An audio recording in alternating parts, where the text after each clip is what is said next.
So then, in the past few minutes, US President Donald Trump has declared a new naval mission in the Strait of Hormuz. He says it's to escort stranded ships, calling it a humanitarian gesture. He posted on Truth Social and said, "I am fully aware that my representatives are having very positive discussions with the country of Iran, and that these discussions could lead to something very positive for all. This ship movement is merely meant to free up people, companies and countries that have done absolutely nothing wrong. They are victims of circumstance. This is a humanitarian gesture on behalf of the United States. Project Freedom will begin Monday morning, Middle East time."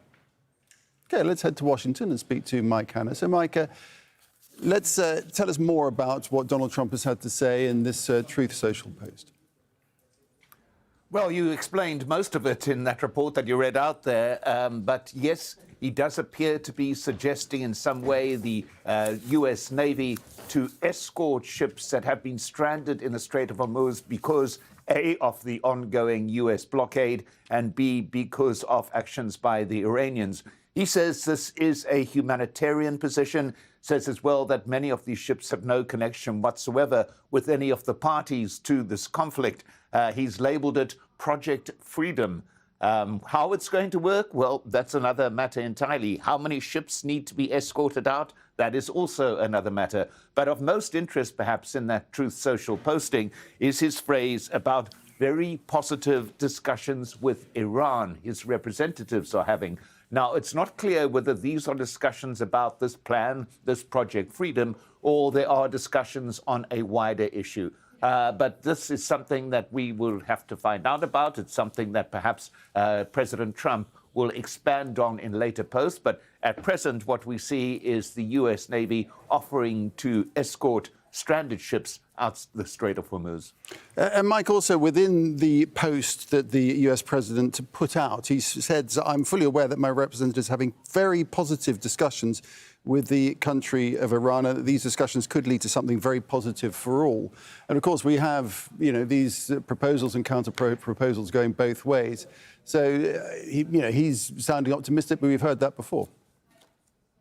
Yes, indeed. But the fact that he added it into this particular Truth Social posting, speaking about working together in some way or working with the knowledge of the Iranians in terms of moving out these stranded vessels, if that is indeed what he's referring to. But as I said, it's unclear whether he's talking about the very positive discussions his representatives are having with Iran, is whether it is about this specific freeing of the blockade of the Strait of Hormuz, allowing ships to escort out, or whether he's talking about wider issues. This is a key point. Perhaps he is talking, or his representatives are talking to Iran to exercise the freedom of these ships for humanitarian reasons, but also it may be a way around a possible ramp for President Trump to get off in terms of his insistence that the blockade of the Strait of Hormuz must continue. And this is one of the massive stumbling points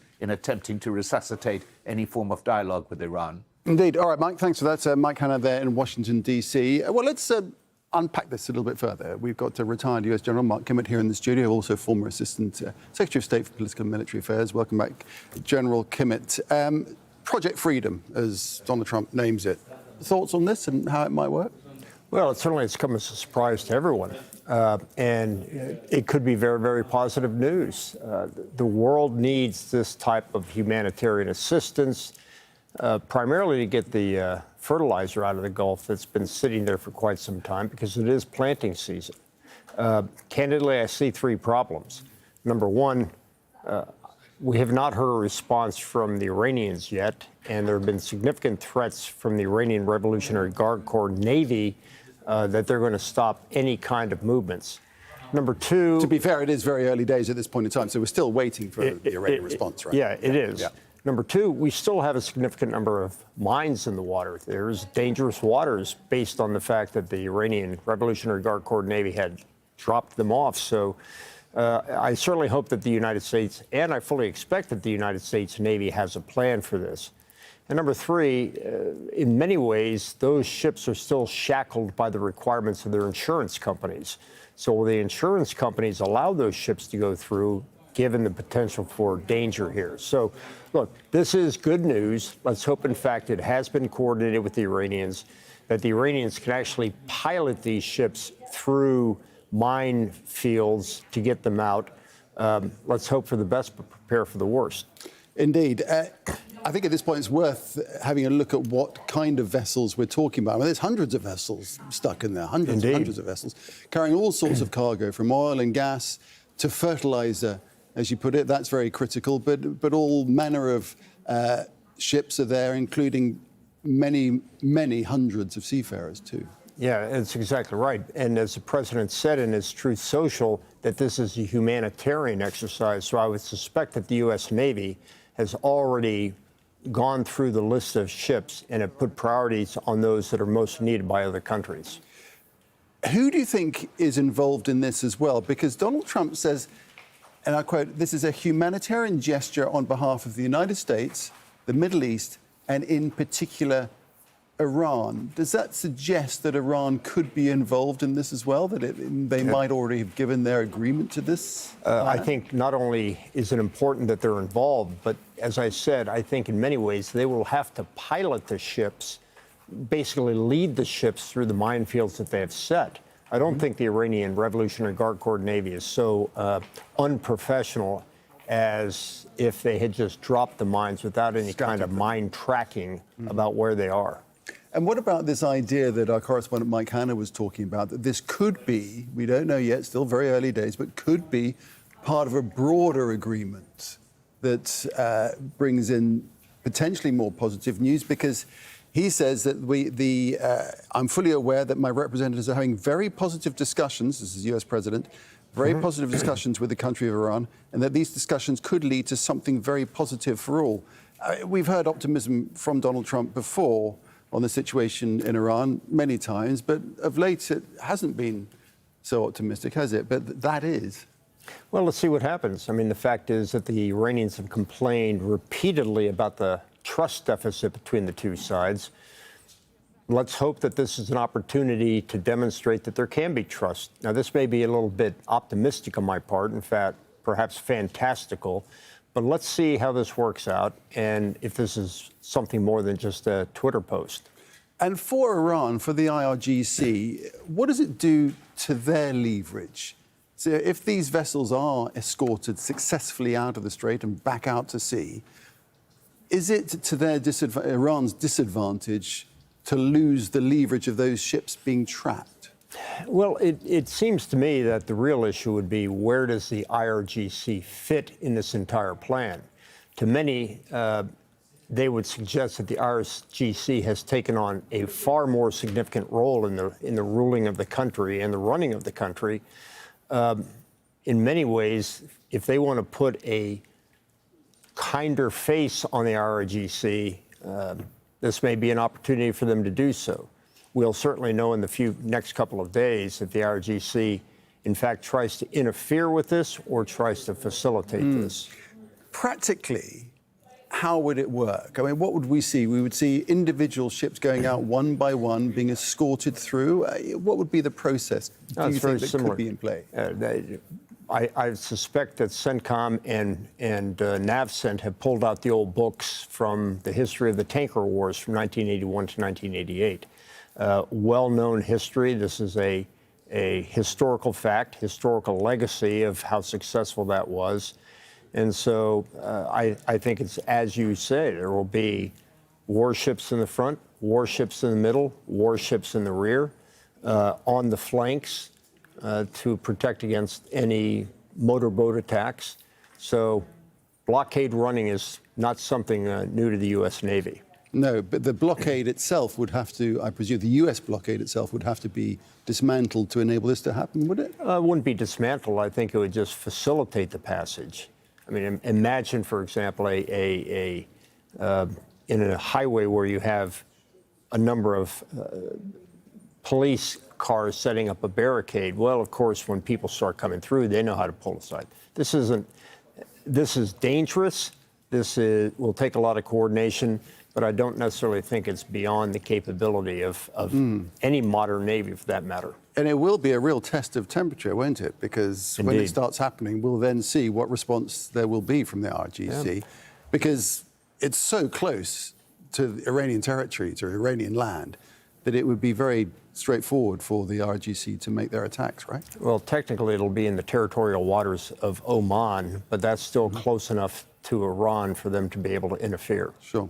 All right, General Kemet, great to get your perspective on this. Appreciate that very much. Thank you. Speak to you later. Yep. Okay, this is how the Strait of Hormuz looks at the moment. These are, it's a live map of the situation. The red arrows on this map that comes from marinetraffic.com. It shows tankers in this strait. You can see, well, and outside as well, of course, those waiting outside in the Gulf of Oman. And everything is stationary. It'd be hard to see that much movement at just one look, but I can assure you that most of it is stationary. And the green dots there, the green arrows, they show cargo vessels. So the red is the oil and gas tankers, and green are cargo vessels, very much stuck in and around the strait, but could soon, on Monday, start to be escorted out of the strait. And they've been there for many, many weeks now, very short on supplies, hundreds and hundreds of seafarers stuck there, but then could be on their way out on Monday. Well, earlier, Iran's foreign ministry spokesman said they have received a US response to the latest 14-point proposal to end the war, and they're now reviewing it. State media is reporting the document was received through Pakistani mediators. Ismail al-Baghaei says Iran's nuclear program is not part of the negotiations at this stage. He says Iran is focusing on an agreement to end the war. Outstanding issues would be discussed within 30 days. Iran is also signalling a tougher stance on the strait. Deputy Parliament Speaker Ali Nighzad said that Tehran is drafting a law that would permanently deny transit rights to hostile countries.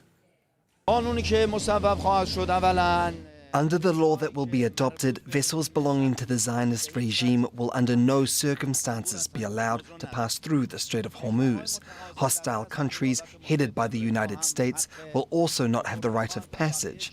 Other vessels wishing to transit will do so under the law we enact and with authorization obtained from the Commander-in-Chief and placed at the disposal of our armed forces. Let's hear now from Al-Migdad Al-Ruhaid, who reports from Tehran.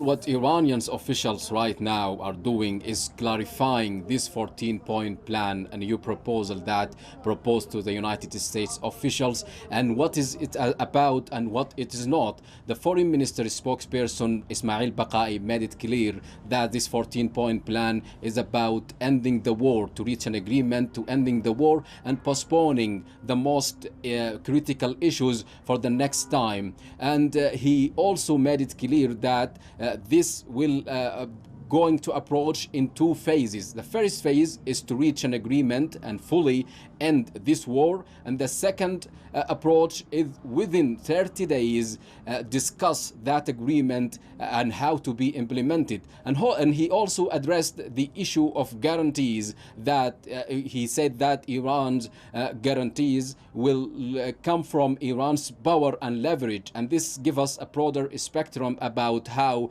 the Strait of Hormuz is right now being one of the main leverage for the Iranians. And also he ruled out speculation about that 30 days is a deadline, because they speak about we are not negotiate under pressure, we are not negotiate under ultimatum. So this is proposed here as a sequence of the phases rather than a countdown. And overall, this proposal is focused about ending the war, postponing the most complex issues to the future, and also negotiate from the position of strength. Al-Miqdad Al-Ruhaid, Al Jazeera, Tehran. Okay, let's speak now to Negar Mortazavi, who's a senior fellow at the Center for International Policy, also the host of the Iran podcast. Welcome, Negar. Thank you. So we want to talk about this latest news that US President Donald Trump declaring a new naval mission in the Strait of Hormuz. He says it's to escort stranded ships, and he calls it a humanitarian gesture. What do you make of it? Well, I mean, I don't know. It's a war zone, and I think it's going to be seen as that from the Iranian side. This is also going to bring U.S. forces and assets closer to shooting range of Iran, potentially, if it's going to be an escort. So I don't know if this is a threat. Is this a negotiating tactic, leverage, when that proposal is submitted by Iran, or is this really the plan of the president? I mean, we know, and Tehran has suspected also, that there would be a potential escalation in one form. I don't know if this could be it, but it certainly won't be seen as a humanitarian mission from the Iranian side. Do you think, though, that Iran could be in some way involved in it? Donald Trump does say this is a humanitarian gesture, as you say, on behalf of the United States. He said Middle Eastern countries, but in particular the country of Iran. Do you think they may be involved in this? Is it part of a broader package that we may yet learn more about? I mean, if Iran is involved, meaning this is part of the proposal, that they fully open the Strait of Hormuz and the U.S. removes the blockade, then there doesn't really need to be an escort, unless we're talking about post that step of the proposal, when the strait is fully open, the blockade is removed, and then ships are, potentially escorted as a group, maybe. But I don't think this can happen before there's something about that proposal. I mean, the proposal has been submitted. It has multiple layers. It's not just about the strait. It's also very much about, a permanent end to the war, which is the first thing Iran wants. I mean, Strait of Hormuz is their leverage, is a card they're played to end the war. And ending the war is not just a temporary ceasefire for them. They want a permanent end and to make sure the war doesn't come back. So I think that's the main issue, essentially the elephant in the room that has to be addressed. And then fully opening the strait would be part of that bigger package. So if this is a maneuver that the U.S. has decided to do on its own, as it were, and the Iranians are not part of this process, what could the response from the RGC be? I mean, if they see it as and I'm speculating here, if they see it as an escalation, then we can see this as, potentially continuing the hostilities and the conflict and really moving away from that door of diplomacy that has opened through the mediation of the Pakistanis and with pressure from some of the regional powers. We know many in the region want this war to end. There's a global energy crisis. The global community, as the president also suggested, wants the war to end. But I think it has to end with both sides agreeing through diplomatic means and making concessions. You can't just unilaterally decide the next step, ignoring that there is a path open for diplomacy. This sounds like that. Now, I don't know if, it's hard to decipher what the president puts out there sometimes, Right. even for his staff and aides in Washington. But I'm just speculating on a lot of these lines here. Yeah, nonetheless, he is saying, and he has been more optimistic in this post than he has been in the last 48 hours about the discussions and the proposals that have gone back and forth, saying, I'm fully aware that my representatives are having very positive discussions with the country of Iran, and that these discussions could lead to something very positive to all. So if you have that on one side, and then you have the process of this escorting of vessels out of the Strait, it could be part of a broader deal, potentially. Potentially, yes. Reading between the lines, indeed. I'm glad you brought that up. I do see a positive message with, again, going back to President Trump's past history. This could mean that he's considering the proposal and that maybe they're finally bridging the gap somewhere. Because I think the Iranians are showing flexibility by amending and resubmitting the proposal. And I think President Trump also wants to exit the war. The problem is it's turned into an ego situation. He wants to be the absolute winner. He's wanted surrender and capitulation. But I think the sooner that's understood in the White House that the Iranians are not going to fully surrender, say, we lose, you win, the sooner they can try to bridge the gap on multiple issues. And the Strait is just one part of it. Iran wants economic return after the end of the war. And then, of course, the nuclear issue, which has always been the top issue for Washington. There's another thing here, isn't there? Because for Iran, if it is carried out, it diminishes Iran's leverage, doesn't it? Because suddenly these ships that are trapped, I hesitate to say held hostage, but they're trapped within the Gulf and they can't get out of the Strait. That doesn't assist Iran in its negotiations, does it? They lose that leverage. If it happens, I mean, I don't know if this is going to be happening peacefully and successfully. I also want to point out some other issue in Washington. We know that May 1st was that deadline for the 60-day war where the president would then need authorization from the U.S. Congress. And now there's all kinds of attempts from the administration to say this is no war, we've been in ceasefire. So this may also be presenting something that's a continuation of the conflict as something else that is a humanitarian mission separate from the war. But if the Iranians see this as an escalation, like you're saying, trying to break their leverage, then they're going to respond in a different way and not just see this as humanitarian. Yeah, well, as ever with the US president's post, there's a lot of speculation involved until we get more feedback. And indeed, a response from Iran as well, which is what we're waiting for. So, Nega Mortazavi, appreciate that. Thank you very much. Thank you. Thank you. Well, now, the economic effects of the war are being felt across Iran. Rising inflation and a soaring cost of living have hit families hard. Many are struggling to cope and layoffs are becoming more common. Al Jazeera's Tawhid Asadi reports from Tehran. This shoe workshop in downtown Tehran once employed about 10 people. But business has been slow since the war began in February. And now all these seats are empty. Khashayar, whose father founded this workshop in 1970, says he had to lay off nearly all his workers. Raw materials are the main problem. Prices have surged and some are scarce, limiting production. We once had people working here, now the workshop is nearly closed. This affects almost all businesses. Many small businesses have been affected, and independent workers are also struggling to stay afloat. Sepehr is one of them. He is a music teacher and instrument maker. He has fewer students now, which means a lower income.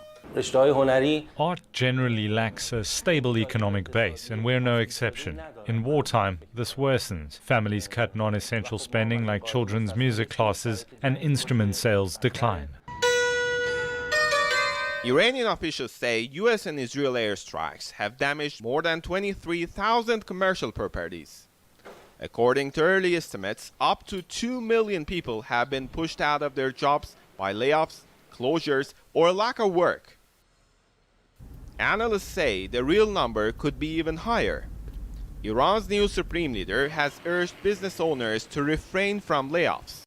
It's not just brick and mortar businesses taking a hit. As internet disruptions continue, Iran's digital economy is also under pressure. WebZ is a website builder company among those affected, cutting costs to remain viable. The number of sales invoices we issued decreased by 50% compared to the same period last year. We have continued our business by reducing some expenses, such as eliminating additional servers, to avoid layoffs. Decades of international sanctions and domestic challenges have weighed heavily on Iran's economy. Unemployment has been a persistent problem. But 2 wars in less than a year have left people with fewer options for work while prices rise. With efforts to end the war stalled, many in Iran are worried the fighting could start again. That's clouding the hopes the job market will recover soon.